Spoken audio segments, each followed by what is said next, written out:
देखिए, शिवपाल यादव और डीपी यादव ने मिलकर अखिलेश यादव की टेंशन बढ़ा दी है और 24 विशेष रणनीति के बीच अखिलेश चक्रव्यूह में फंसे नजर आ रहे हैं, क्योंकि सवाल सिर्फ यादव वोट बैंक की घेराबंदी का नहीं है, मुस्लिम वोट का भी है, जिसे मायावती लगातार रिझाने में लगी हुई है।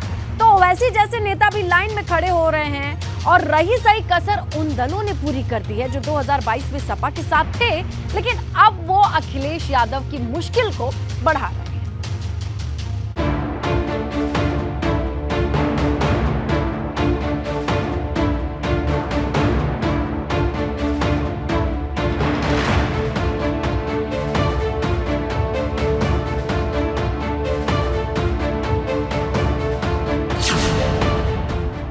में 19 महीने शेष, चक्रव्यूह में घिरे अखिलेश।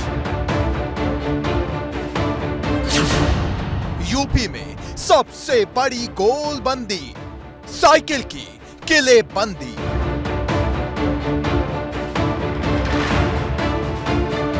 जैसे जैसे 24 की चुनावी लड़ाई नजदीक आ रही है, समाजवादी खेमे में हलचल बढ़ती जा रही है, क्योंकि जिस यादव मुस्लिम वोट के गठजोड़ ने अखिलेश यादव को बूस्ट किया है, अब उस वोट पर संकट मंडराने लगा है।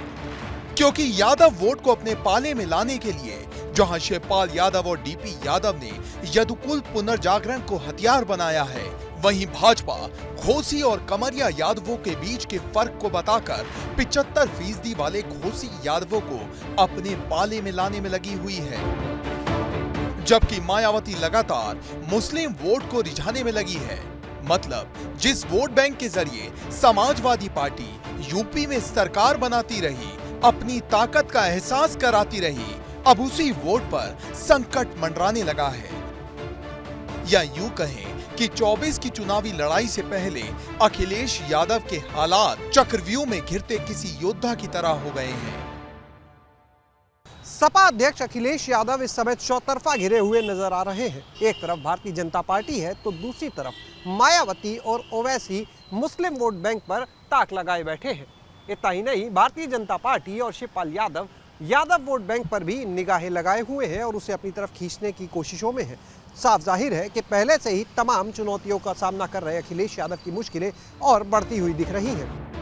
आपको बता दें, 22 के चुनाव में समाजवादी पार्टी पहली बार 32% वोट तक पहुंची, यानी जब से समाजवादी पार्टी की स्थापना हुई उसे कभी 32% वोट नहीं मिला। लेकिन जिस तरह से भाजपा और बसपा और शिवपाल यादव चौतरफा यादव मुस्लिम वोट को रिझाने में लगे हैं, उससे अखिलेश यादव पर बड़ा संकट खड़ा हो गया है। वहीं एक सवाल गठबंधन के साथियों का भी है, क्योंकि 22 में अखिलेश ने जितने भी गठबंधन किए थे उनमें से ज्यादातर अलग हो चुके हैं और अब कहने के लिए सिर्फ अपना दल ही बचा है। क्योंकि जिस रालोद को अपने साथ रखने के लिए अखिलेश ने जयंत चौधरी को राज्यसभा भेजा था, उसने भी अकेले निकाय चुनाव लड़ने की बात कह दी है। राष्ट्रीय लोकदल ने फैसला किया है, राष्ट्रीय कार्यकारिणी का फैसला है कि पूरे उत्तर प्रदेश में अपने पार्टी का जनाधार बढ़ाने के लिए और संगठन की मजबूती के लिए हम अकेले इन चुनाव में लड़ेंगे, स्थानीय निकाय का चुनाव। अब सवाल इस बात का है, क्या अखिलेश यादव चौतरफा हो रहे हमलों का जवाब दे पाएंगे? क्योंकि एक तरफ अखिलेश अकेले होते जा रहे हैं, दूसरी तरफ जो कल तक अखिलेश के साथ थे वो मुख्यमंत्री योगी की तारीफ करते नजर आ रहे हैं। पूरे प्रदेश में रंगदारी टैक्स मांगने की जो प्रथा रही है उसमें 90% गिरावट आई है, उसको रुका है। और दूसरी चीज,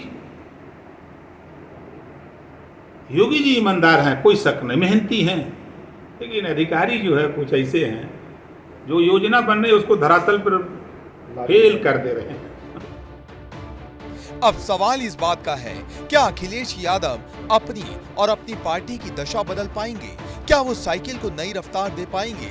क्योंकि अखिलेश ने सपा की कमान संभाली है, उनके हिस्से हार और सिर्फ हार आई है। Bureau report, ABP Ganga.